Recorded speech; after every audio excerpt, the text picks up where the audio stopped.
Vitamin C, vitamin A, calcium and iron contents బాగుంటాయండి.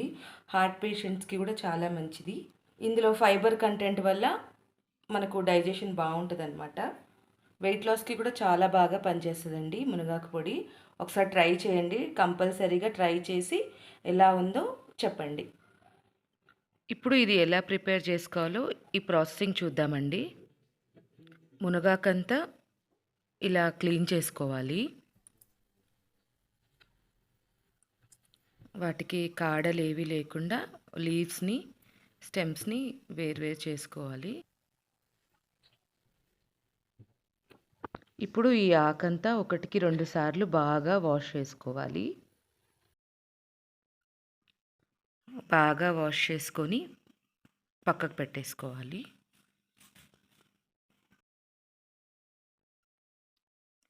ఈ ఆకంతా కడిగిన వాటర్ చెట్లకు వేసేయండి.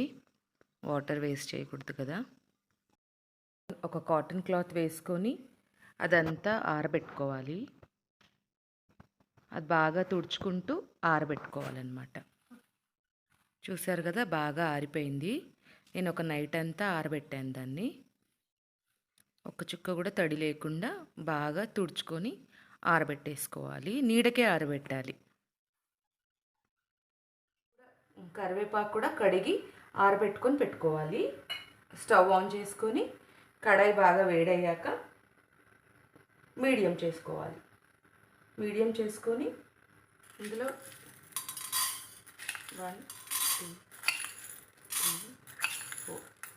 4 స్పూన్స్ ఆఫ్ శనగపప్పు వేస్తున్నాను. కొంచెం ఫ్రై అవ్వాలి. తర్వాత మినప్పప్పు ఒక 3 టీ స్పూన్స్. దీంతోపాటు జీలకర్ర వేసుకోవాలి. 4 స్పూన్స్ ఆఫ్ ధనియాలు వేసుకోవాలి. ఇది కొంచెం ఫ్రై చేసుకోవాలి. కొంచెం దోరగా ఫ్రై అవ్వాలి. 2 మినిట్స్ పడుతుంది. ఇప్పుడు 1 స్పూన్ ఆఫ్ జీలకర్ర వేసుకోవాలి. 1.5 స్పూన్ అండ్ 1/2 స్పూన్ ఆఫ్ మిరియాలు వేసుకోవాలి.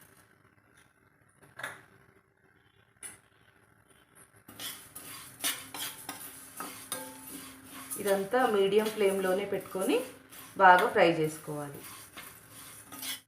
ఇప్పుడు కొంచెం దోరగా వేగిపోయాయి కదా, ఇందులో కారానికి ఎండుమిరపకాయలు వేసుకోవాలి. ఇది ఎండుమిరపకాయల కారం దాన్ని బట్టి వేసుకోవాలి. మీకు రుచికి తగ్గట్టు వేసుకోండి. నేను ఇక్కడ ఒక 12 to 15 వేస్తున్నాను. దీంతోపాటు కరివేపాకు కూడా వేసేసుకొని బాగా వేపేసుకోవాలి. ఇది మొత్తం బాగా వేగిపోయింది. ఇదంతా సిమ్లో పెట్టుకొని వేయించుకోండి. ఇదంతా ఫ్రై అయిపోయింది. ఇది కొంచెం కాలట్లేదు. ఇదంతా పక్క గిన్నెలో వేసేసుకోవాలి. ఇప్పుడు మునగాకంతా వేసుకొని స్టవ్ సిమ్లో ఉంచుకోండి.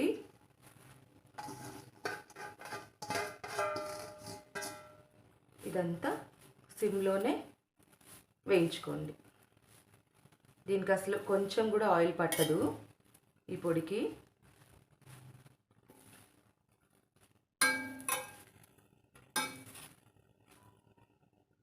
నేను చేయబెడుతున్నానని మీరు చేయబెట్టకండి, చూసుకొని వేయించుకోవాలి. ఇది కడాయి కూడా ట్రైప్లై కడాయి అండి. నేను సిమ్లోనే చేశాను కాబట్టి హ్యాండిల్స్ కాలట్లేదు. మీరు జాగ్రత్తగా ఫ్రై చేసుకోండి. ఓకే, నేను ఇక్కడ వేడి చూసుకొని ఫ్రై చేస్తున్నాను, ఎందుకంటే ఇది కలవడానికి ప్రాబ్లం అవుతుంది కదా. ఇనిషియల్గా స్టవ్ మాత్రం సిమ్లోనే పెట్టుకొని ఫ్రై చేసుకోండి. ఇది కొంచెం హీట్ ఎక్కాక అప్పుడు స్పూన్తో ఫ్రై చేసుకోవచ్చు. మీరు మాత్రం జాగ్రత్త. ఇదిగోండి కొంచెం క్రిస్పీగా అవుతుంది. లేదంటే 2 స్పూన్స్ సహాయంతో ఇలా కలుపుకోండి. జాగ్రత్త. సిమ్ టు మీడియం ఫ్లేమ్లోనే ఫ్రై చేసుకోవాలి. ఓకేనా?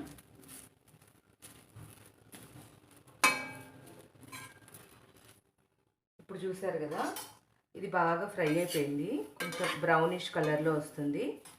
చూడండి, సిమ్లోనే పెట్టుకొని బాగా తడి ఏది లేకుండా బాగా వేయించుకోవాలి. ఇప్పుడు మునగాకు బాగా ఫ్రై అయ్యి చల్లారిపోయింది. సౌండ్ వినిపిస్తుంది కదా, ఇలా క్రిస్పీగా తడి లేకుండా ఫ్రై అయిపోవాలి. బాగా చల్లారిపోవాలి. ఇందాక నేను చెప్పడం మర్చిపోయాను. తర్వాత గార్లిక్ కావాలి మనకు 15 to 20, ఒక 15 to 20 వెల్లుల్లి రెబ్బలు కావాలి. తర్వాత సరిపడినంత ఉప్పు. ఇప్పుడు ఒక మిక్సీ జార్ తీసుకోవాలి.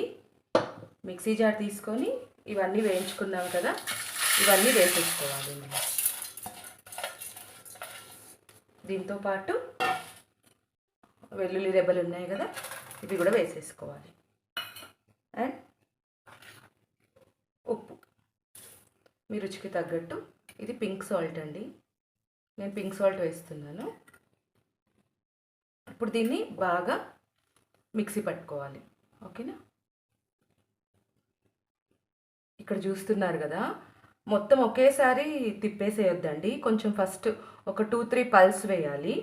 కొంచెం 2-3 పల్స్ వేసాక ఇలా కొంచెం బరకగా చేసుకోవాలి.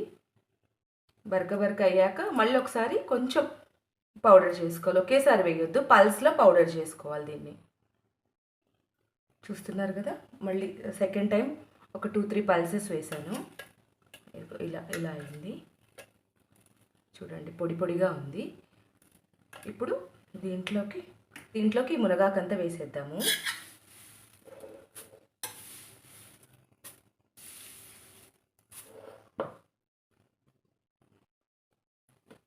మునగాకంతా వేసేసాను.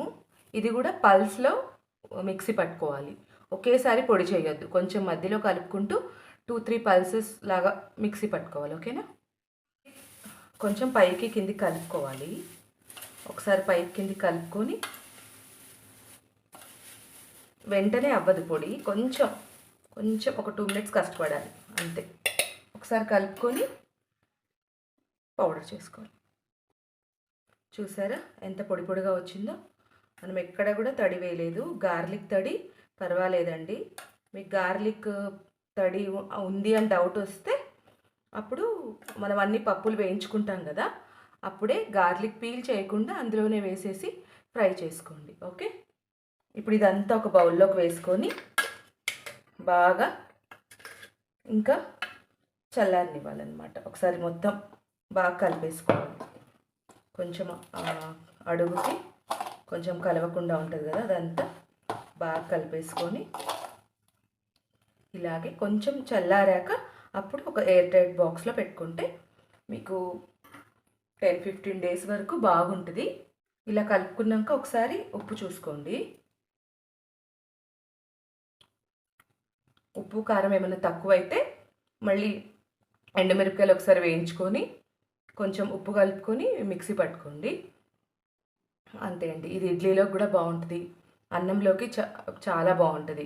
పిల్లలకైతే చాలా హెల్దీ. ఇది మామూలు కారపొడిలాగే ఉంటుంది, చేదేమి ఉండదు. చాలా హెల్త్ బెనిఫిట్స్ ఉన్నాయి మునగాకు కారపొడి.